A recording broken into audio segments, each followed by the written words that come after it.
Welcome to the Enchanted Library, where we turn the pages of books, beautiful and old, living and magical. It's time to curl up, get cozy, and join us on an adventure.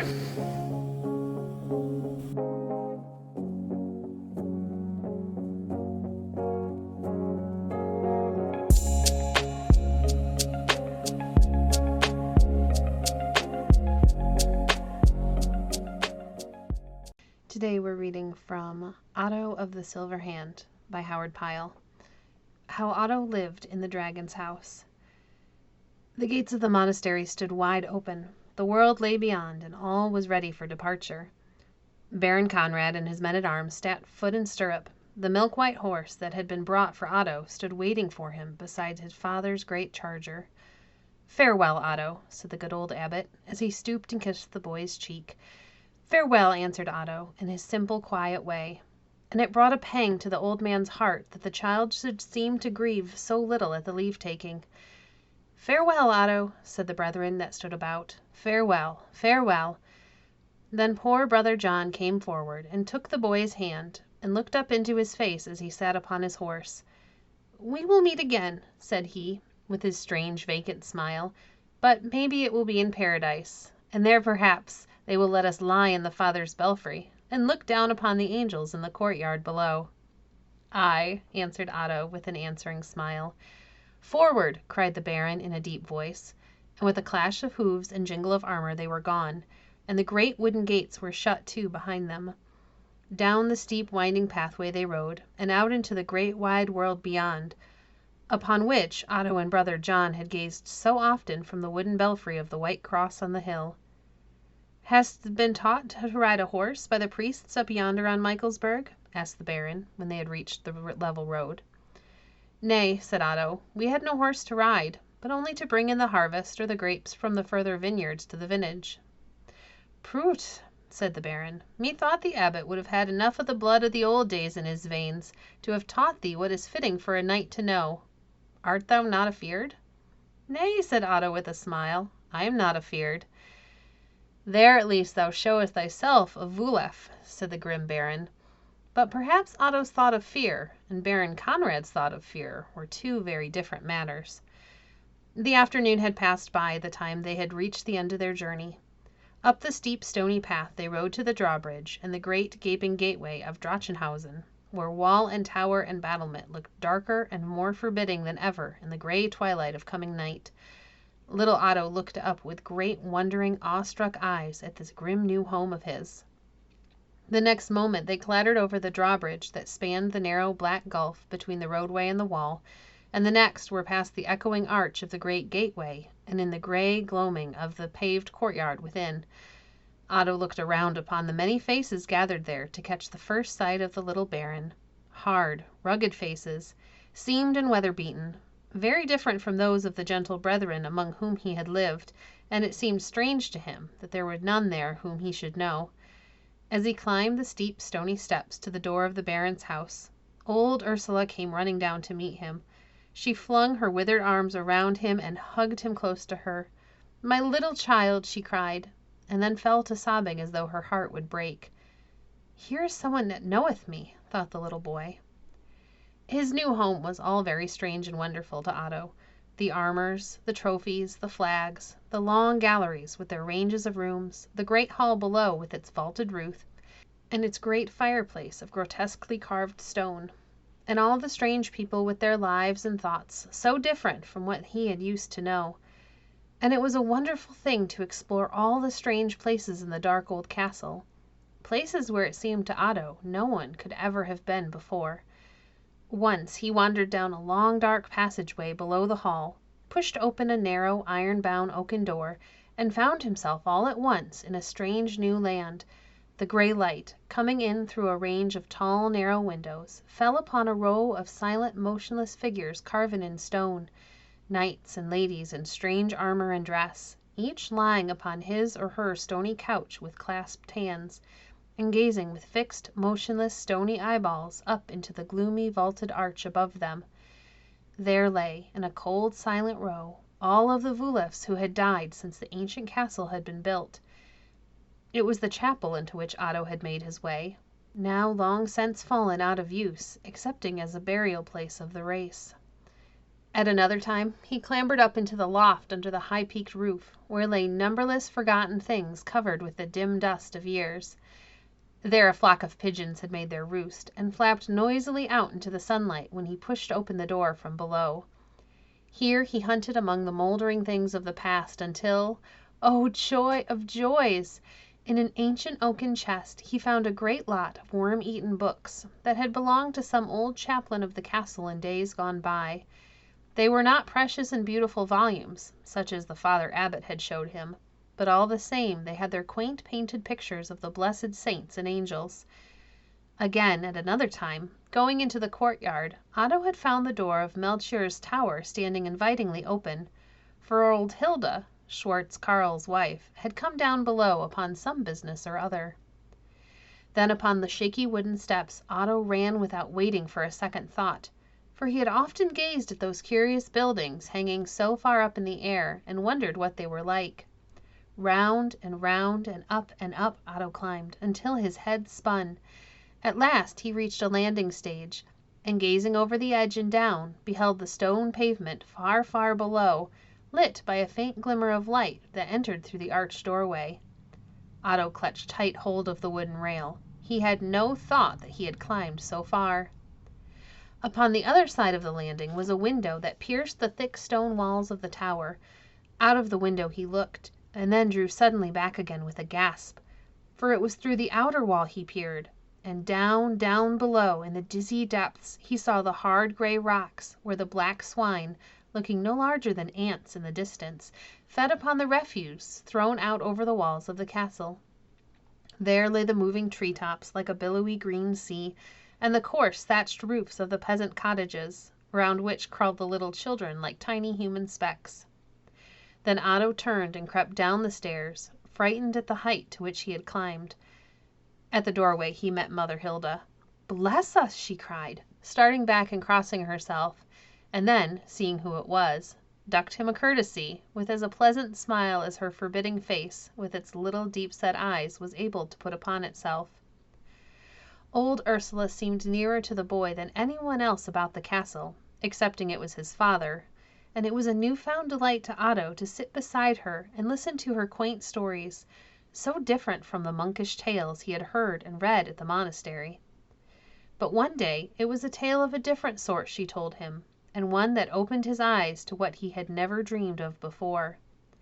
The mellow sunlight fell through the window upon old Ursula as she sat in the warmth with her distaff in her hands, while Otto lay close to her feet upon a bearskin, silently thinking over the strange story of a brave knight and a fiery dragon that she had just told him. Suddenly Ursula broke the silence. "Little one," said she, "thou art wondrously like thy own dear mother. Didst ever hear how she died?" "Nay," said Otto, "but tell me, Ursula, how it was." "'Tis strange," said the old woman, "that no one should have told thee in all this time." And then, in her own fashion, she related to him the story of how his father had set forth upon that expedition in spite of all that Otto's mother had said, beseeching him to abide at home, how he had been foully wounded, and how the poor lady had died from her fright and grief. Otto listened with eyes that grew wider and wider, though not all with wonder. He no longer lay upon the bearskin, but sat up with his hands clasped. For a moment or two, after the old woman had finished her story, he sat staring silently at her. Then he cried out in a sharp voice, "And is this true that you tell me, Ursula? And did my father seek to rob the townspeople of their goods?" Old Ursula laughed. "Aye," said she, "that he did, and many times. Ah me, those days are all gone now." And she fetched a deep sigh. "Then we lived in plenty, and had both silks and linens and velvets besides in the store closets, and were able to buy good wines and live in plenty among the best. Now we dress and freeze and live upon what we can get, and sometimes that is little enough, with nothing better than sour beer to drink. But there is one comfort in it all, and that is our good Baron paid back the score he owed the Trutstrachen people, not only for that, but for all that they had done from the very first. Thereupon she went on to tell Otto how Baron Conrad had fulfilled the pledge of revenge that he had made Abbot Otto, how he had watched day after day until one time he had caught the Trute Strachan folk, with Baron Frederick at their head, in a narrow defile back of the Kaiserberg, of the fierce fight that was there fought, how the Roderbergs at last fled, leaving Baron Frederick behind them wounded, and how he had kneeled before the Baron Conrad, asking for mercy, and of how Baron Conrad had answered, "Aye, thou shalt have mercy as thou deservest," and had therewith raised his great two-handed sword and laid his kneeling enemy dead at one blow. Poor little Otto had never dreamed that such cruelty and wickedness could be. He listened to the old woman's story with gaping horror, and when the last came, and she told him with a smack of her lips how his father had killed his enemy with his own hand, he gave a gasping cry and sprang to his feet. Just then the door at the other end of the chamber was noisily opened, and Baron Conrad himself strode into the room. Otto turned his head, and seeing who it was, gave another cry, loud and quavering, and ran to his father and caught him by the hand. "Oh, father," he cried, "oh, father, is it true that thou hast killed a man with thy own hand?" "Aye," said the Baron grimly, "it is true enough, and I think me I have killed many more than one. But what of that, Otto? Thou must get out of these foolish notions that the old monks have taught thee. Here in the world it is different from what it is at St. Michaelsburg. Here a man must either slay or be slain." But poor little Otto, with his face hidden in his father's robe, cried as though his heart would break. "Oh, father," he said again and again, "it cannot be. It cannot be that thou who art so kind to me should have killed a man with thine own hands." Then, "I wish that I were back in the monastery again. I am afraid out here in the great wide world. Perhaps somebody may kill me, for I am only a weak little boy, and could not save my own life if they chose to take it from me." Baron Conrad looked down upon Otto all this while, drawing his bushy eyebrows together. Once he reached out his hand as though to stroke the boy's hair, but drew it back again. Turning angrily upon the old woman, "Ursula," said he, "thou must tell the child no more such stories as this. He knoweth not at all of such things as yet. Keep thy tongue busy with the old woman's tales that he loves to hear thee tell, and leave it with me to teach him what becomes a true knight and a Wulf." That night the father and son sat together by the roaring fire in the great hall. "Tell me, Otto," said the Baron, "dost thou hate me for having done what Ursula told thee today that I did?" Otto looked for a while into his father's face. "I know not," said he at last, in his quaint, quiet voice, "but methinks I do not hate thee for it." The Baron drew his bushy brows together until his eyes twinkled out of the depths beneath them. Then of a sudden he broke into a great loud laugh, smiting his horny palm with a smack upon his thigh. The red cock crows on Drachenhausen.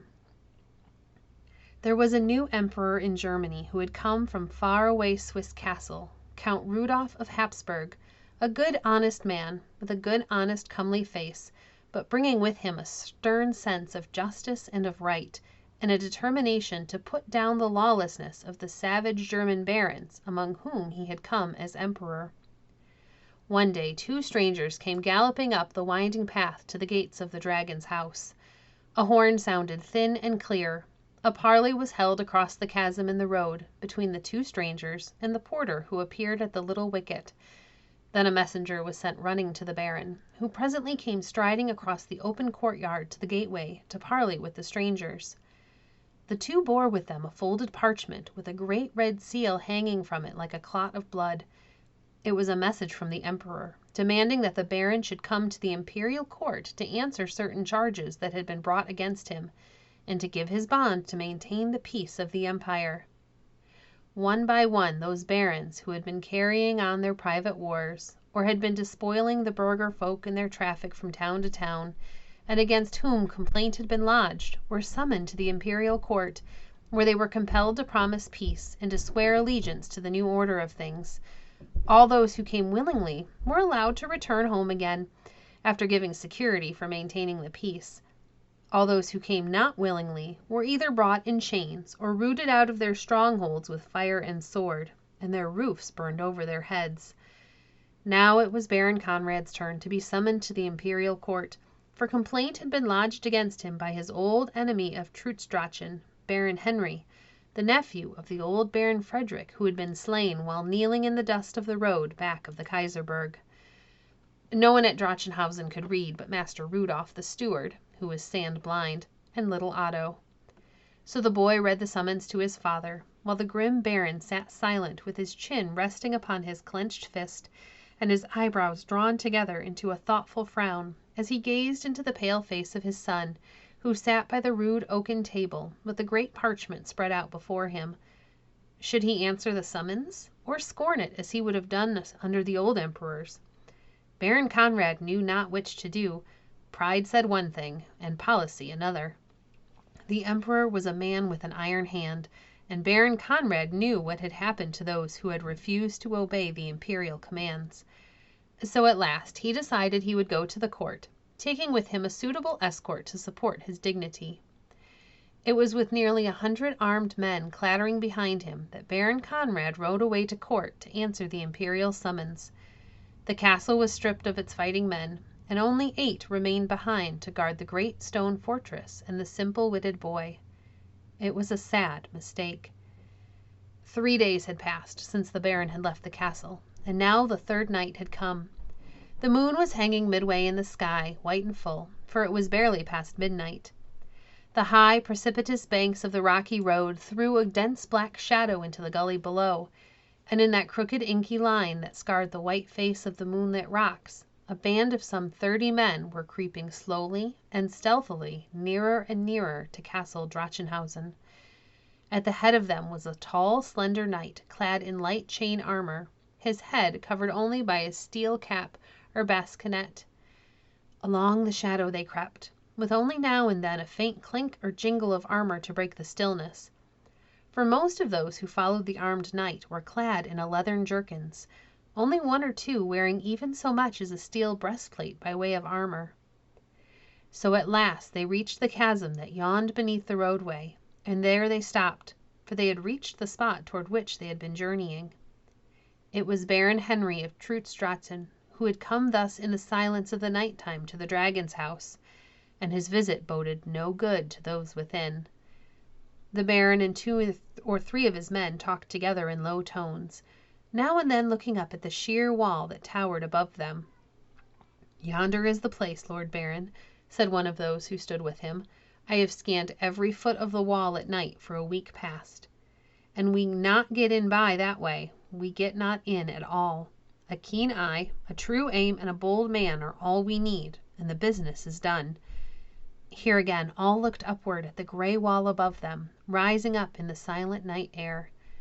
High aloft hung the wooden bartizan or watchtower, clinging to the face of the outer wall and looming black against the pale sky above. 3 great beams pierced the wall, and upon them the wooden tower rested. The middle beam jutted out just beyond the rest to a distance of 5 or 6 feet, and to the end of it was carved into the rude semblance of a dragon's head. "So, good," said the Baron at last.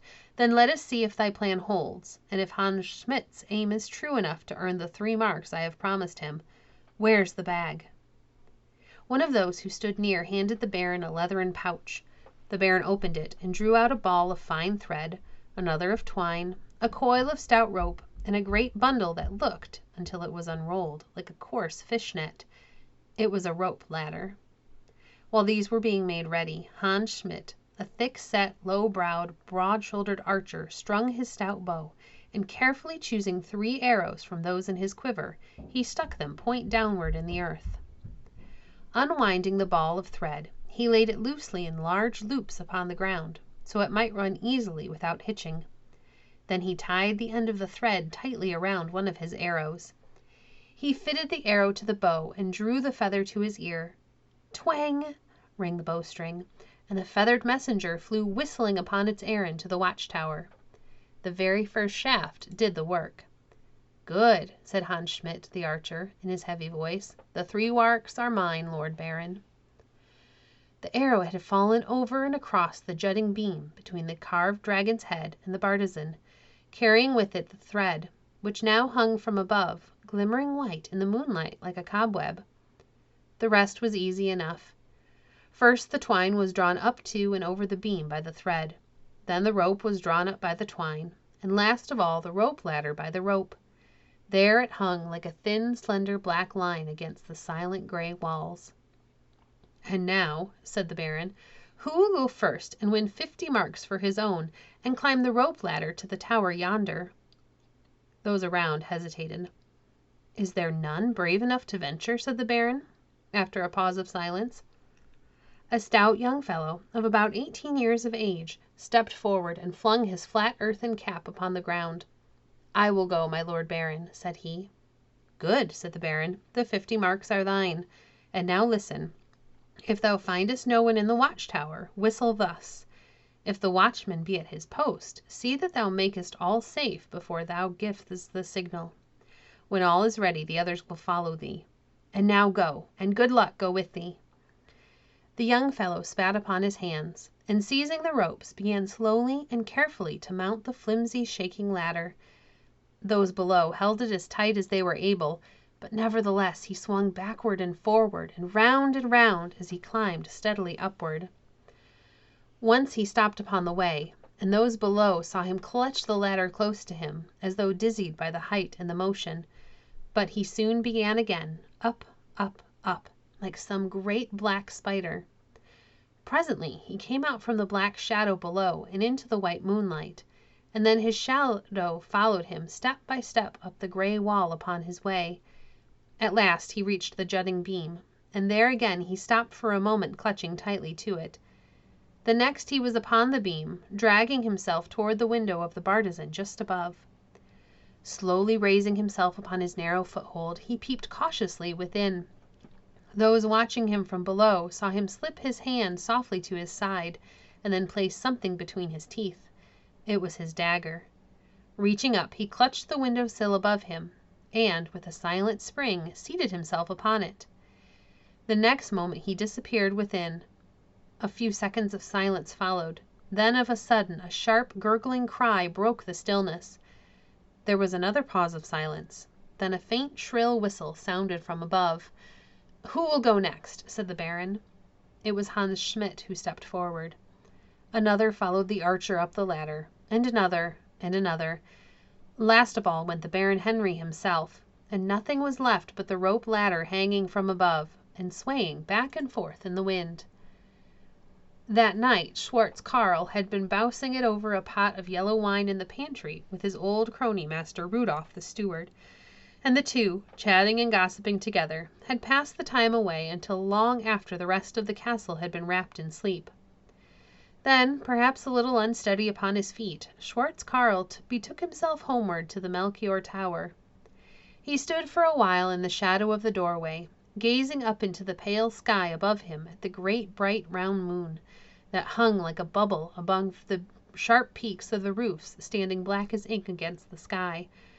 But all of a sudden he started up from the post against which he had been leaning, and with head bent to one side stood listening breathlessly, for he too had heard that smothered cry from the watchtower. So he stood intently, motionlessly, listening, but all was silent except for the monotonous dripping of water in one of the nooks of the courtyard, and the distant murmur of the river borne upon the breath of the night air. "Mayhap I was mistaken," muttered Schwartz Carl to himself, but the next moment the silence was broken again by a faint, shrill whistle. What did it mean?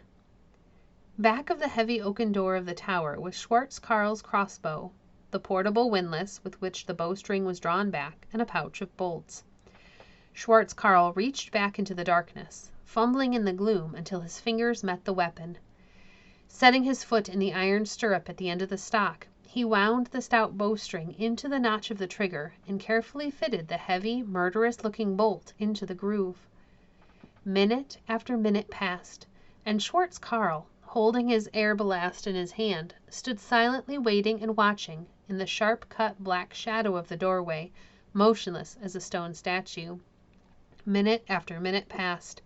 Suddenly there was a movement in the shadow of the arch of the great gateway across the courtyard, and the next moment a leathern-clad figure crept noiselessly out upon the moonlit pavement and stood there listening, his head bent to one side. Schwartz Carl knew very well it was no one belonging to the castle. and from the nature of his action he was upon no good errand. He did not stop to challenge the suspicious stranger. The taking of another's life was thought too small a matter for much thought or care in those days. Schwartz Carl would have shot a man for a much smaller reason than the suspicious actions of this fellow. The leather-clad figure stood a fine target in the moonlight for a crossbow bolt. Schwartz Carl slowly raised the weapon to his shoulder and took a long and steady aim. Just then the stranger put his fingers to his lips and gave a low, shrill whistle. It was the last whistle he was to give upon this earth. There was a sharp, jarring twang of the bowstring, the hiss of a flying bolt, and the dull thud as it struck its mark. The man gave a shrill, quavering cry and went staggering back, and then fell all of a heap against the wall behind him. As though in answer to the cry, 6 men rushed tumultuously out from the shadow of the gateway whence the stranger had just come, and then stood in the courtyard, looking uncertainly this way and that, not knowing from what quarter the stroke had come that laid their comrade low. But Schwartz Carl did not give them time to discover that. There was no chance to spring his cumbersome weapon again. Down he flung it upon the ground. "To arms!" he roared in a voice of thunder, and then clapped to the door of Melchior's tower and shot the great iron bolts with a clang and rattle. The next instant the Trutz-Drachen men were thundering at the door, but Schwartz Carl was already far up the winding steps. But now the others came pouring out from the gateway. "To the house!" roared Baron Henry. Then suddenly a clashing, clanging uproar crashed out upon the night. Dong, dong! It was the great alarm bell from Melchior's tower. Schwartz Carl was at his post. Little Baron Otto lay sleeping upon the great rough bed in his room, dreaming of the white cross upon the hill, and Brother John. By and by he heard the convent bell ringing, and knew there must be visitors at the gate, for loud voices sounded through his dream. Presently he knew he was coming awake, but though the sunny monastery garden grew dimmer and dimmer to his sleeping sight, the clanging of the bell and the sound of the shouts grew louder and louder. Then he opened his eyes. Flaming red lights from torches, carried hither and thither by people in the courtyard outside, flashed and ran along the wall of his room. Hoarse shouts and cries filled the air, and suddenly the shrill, piercing shriek of a woman rang from wall to wall. And through the noises the great bell from far above Melchior's tower clashed and clanged its harsh, resonant alarm. Otto sprang from his bed and looked out the window and down upon the courtyard below. "Dear God, what dreadful thing hath happened?" he cried, and clasped his hands together.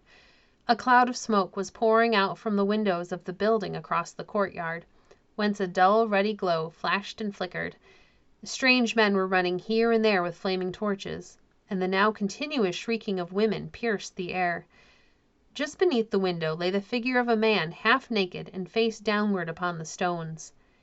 Then suddenly Otto cried out in fear and horror, for, as he looked with dazed and bewildered eyes down into the lurid courtyard beneath, a savage man in a shining breastplate and steel cap came dragging the dark, silent figure of a woman across the stones.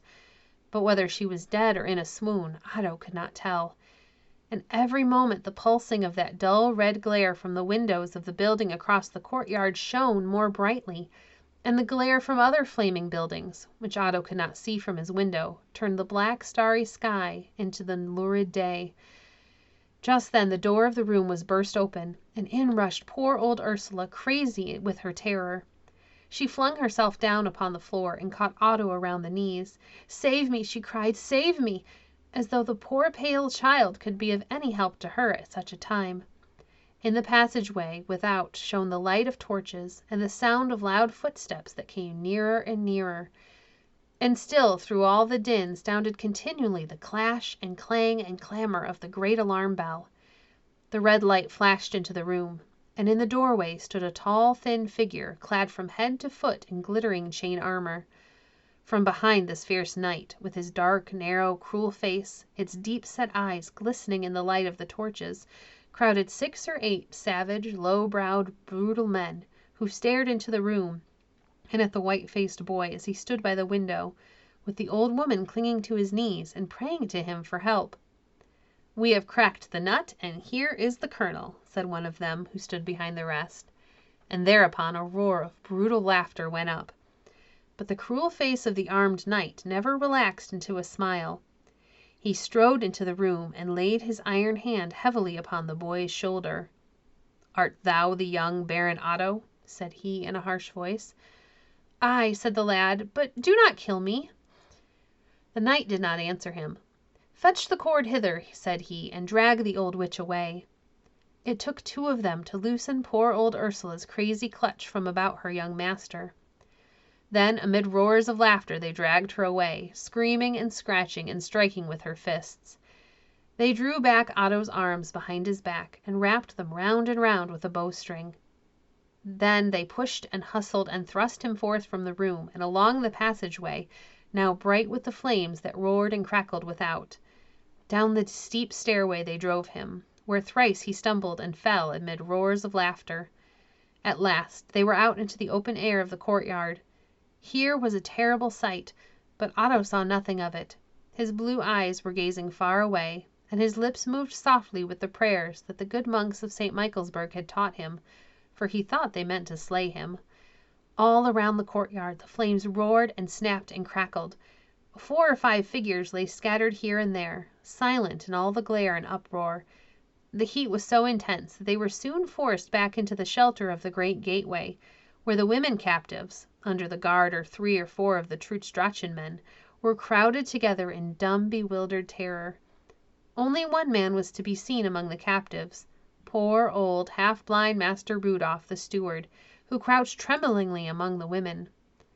They had set the blaze to Melchior's tower, and now below it was a seething furnace. Above, the smoke rolled in black clouds from the windows, but still the alarm bells sounded through all the blaze and smoke. Higher and higher the flames rose. A trickle of fire ran along the frame buildings hanging aloft in the air. A clear flame burst out at the peak of the roof, but still the bell rang forth its clamorous clangor. Presently those who watched below saw the cluster of buildings bend and sink and sway. There was a crash and a roar, and a cloud of sparks flew up as though to the very heavens themselves, and the bell of Melchior's tower was stilled forever. A great shout arose from the watching upturned faces. "Forward!" cried Baron Henry, and out from the gateway they swept, and across the drawbridge, leaving Drachenhausen behind them, a flaming furnace blazing against the gray of the early dawning. Thank you for joining us today. If you enjoyed today's episode, please leave a review on your favorite podcast platform and share our podcast with a friend. Visit our website at www.enchantedlibrary.net to see our past books or to connect with us on Facebook. If you'd like to support the work we do, you can visit our Patreon page at patreon.com/enchantedlibrary. We appreciate your support. Until next time, friends, happy reading.